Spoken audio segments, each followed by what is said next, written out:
Assalamualaikum warahmatullahi wabarakatuh.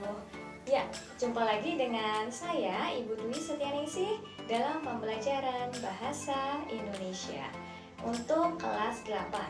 Nah, pada pertemuan kali ini kita akan membahas tentang unsur-unsur teks eksposisi.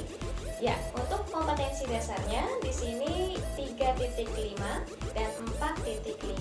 3.5 berkaitan dengan mengidentifikasi informasi teks eksposisi dan 4.5 yaitu menyimpulkan isi teks eksposisi.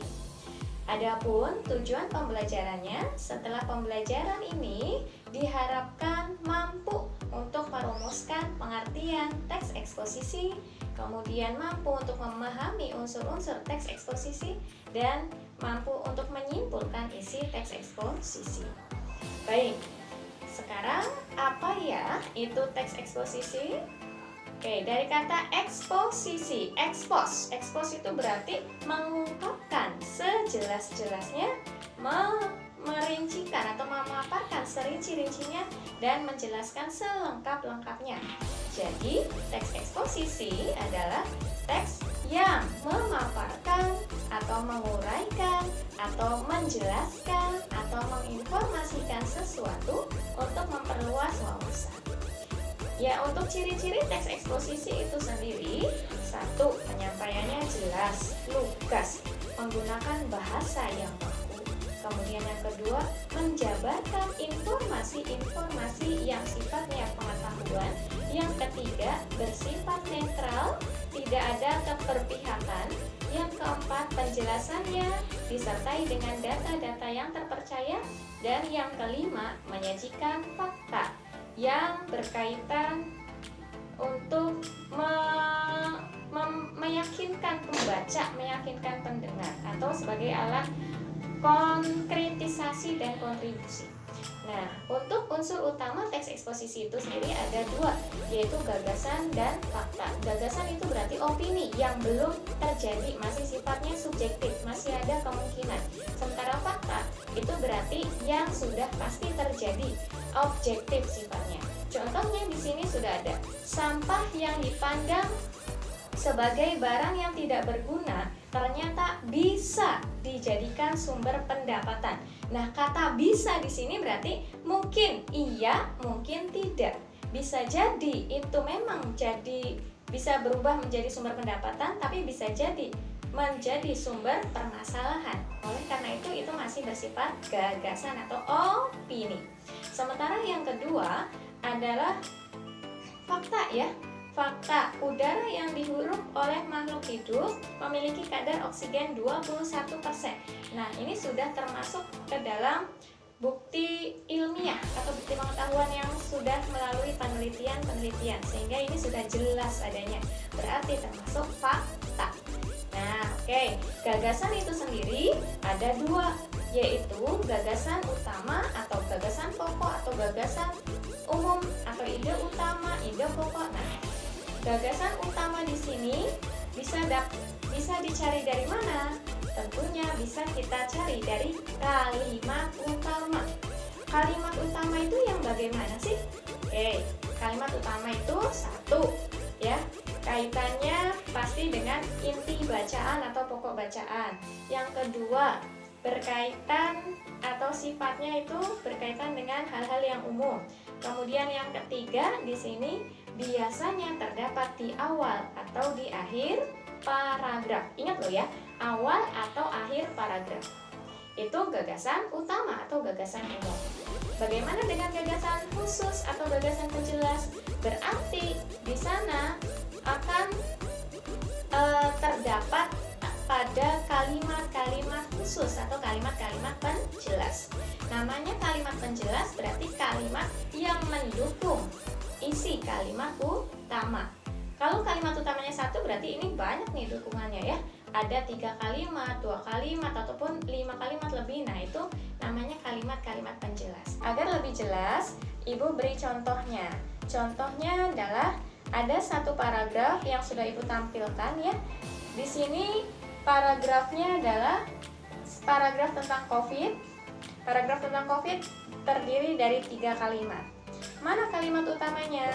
Berarti kita ambil kalimat di awal dan ambil kalimat yang di akhir. Kemudian dibandingkan. Mana yang bersifat umum dan merupakan inti bacaan? Kita bisa lihat di dalam isi kalimat awal ataupun isi kalimat akhir. Isi kalimat awal dulu ya, kita bandingkan. Isi kalimat awal di sini COVID-19 adalah penyakit yang disebabkan oleh virus SARS-CoV-2. Apakah di sana akan menimbulkan pertanyaan kembali? Nah, di sini kan sudah jelas ya, berarti tidak akan menimbulkan pertanyaan kembali. Berarti itu termasuk ke dalam yang kaitannya dengan kalimat utama. Oke, untuk meng-cross check kembali kenapa atau mengapa di kalimat terakhir itu bukan merupakan kalimat utama, kita baca di sana kalimat terakhir. Selain itu, COVID-19 bla bla bla bla. Nah, ada kata selain itu. Berarti selain itu akan merujuk pada kalimat yang sebelumnya. Karena merujuk pada kalimat sebelumnya berarti memiliki ketergantungan, keterkaitan dengan kalimat-kalimat yang ada sebelumnya, yaitu kalimat yang kedua. Sehingga ini masih belum jelas ya, akan menimbulkan pertanyaan lagi kalau seperti itu. Berarti ini merupakan kalimat penjelas, kalimat-kalimat yang membutuhkan penjelasan atau dukungan dari kalimat yang lainnya. Nah, karena kalimat utama sudah kita temukan di awal paragraf, berarti kita ambil gagasannya adalah dari inti kalimat utama tersebut, yaitu diambil dari inti subjeknya COVID-19 dan inti predikatnya adalah sebagai pelengkapnya adalah penyakit. Berarti COVID-19 adalah sebuah penyakit. Oke anak-anak, berikutnya adalah jenis paragraf berdasarkan letak kalimat utama. Jenis paragraf berdasarkan letak kalimat utamanya, yang pertama adalah paragraf deduktif. Jenis paragraf yang kalimat utamanya ada di awal paragraf. Ingat, di awal paragraf. Untuk lebih mengingatnya, lebih mudah mengingatnya, yaitu paragraf deduktif berarti di depan. Di depan paragraf. Bukan depan kalimat ya, tapi depan paragraf. Di sini sudah ada contohnya. Paragraf yang terdiri dari beberapa kalimat, di situ ada warna hijau di bagian awal. Nah, itu merupakan kalimat utama. Kemudian yang kedua, paragraf induktif. Paragraf induktif berarti jenis paragraf yang letak kalimat utamanya adalah di akhir paragraf. Berarti di sini warna hijaunya di bagian akhir atau kalimat utamanya di bagian akhir. Sungguh COVID-19 sangat berbahaya bagi manusia. Nah, itu kan merupakan ya hal-hal yang umum ya, yang merupakan inti dari kalimat-kalimat sebelumnya, sehingga kalimat utamanya benar ada di akhir paragraf. Nah, sementara itu yang ketiga adalah paragraf variatif atau paragraf campuran, yaitu jenis paragraf yang letak kalimat utamanya ada di awal dan di akhir paragraf. Yang di hijau kan ada di awal dan di akhir. Nah, itu namanya paragraf variatif yang sifatnya umum loh ya. Kemudian anak-anak, selanjutnya adalah pola pengembangan teks. Pola pengembangan teks ada 4, yaitu pola umum khusus. Ini masih berkaitan dengan pembahasan yang tadi jenis paragraf ya. Pola umum khusus berarti kalimat yang pertamanya ini yang bersifat umum, sementara kalimat kedua, ketiga, keempat ataupun kalimat seterusnya itu adalah sifatnya khusus. Berarti ini masih ada kaitan atau sama halnya malah dengan paragraf deduktif. Sementara itu yang kedua, pola khusus umum. Berarti kalimat yang bagian depan, bagian awal nih ya, kalimat 1, kalau ada 5 paragraf berarti kalimat 1, 2, 3, 4-nya kalimat khusus sifatnya. Nah, kalimat yang terakhir atau yang kalimat kelima ini adalah yang sifatnya umum. Di sini sama halnya dengan paragraf induktif. Oke, anak-anak, pola pengembangan teks eksposisi yang ketiga adalah pola ilustrasi atau yang berkaitan dengan contoh. Biasanya di sana ada kata contohnya, misalnya, seperti itu ya, atau seperti begitu. Ini ciri dari pola ilustrasi. Kemudian yang keempat adalah pola perbandingan. Pola perbandingan di sini berarti yang biasanya di sana membandingkan dua hal yang memiliki kesamaan tapi ada bedanya sedikit ya. atau hal-hal yang berbeda tapi memiliki kesamaan.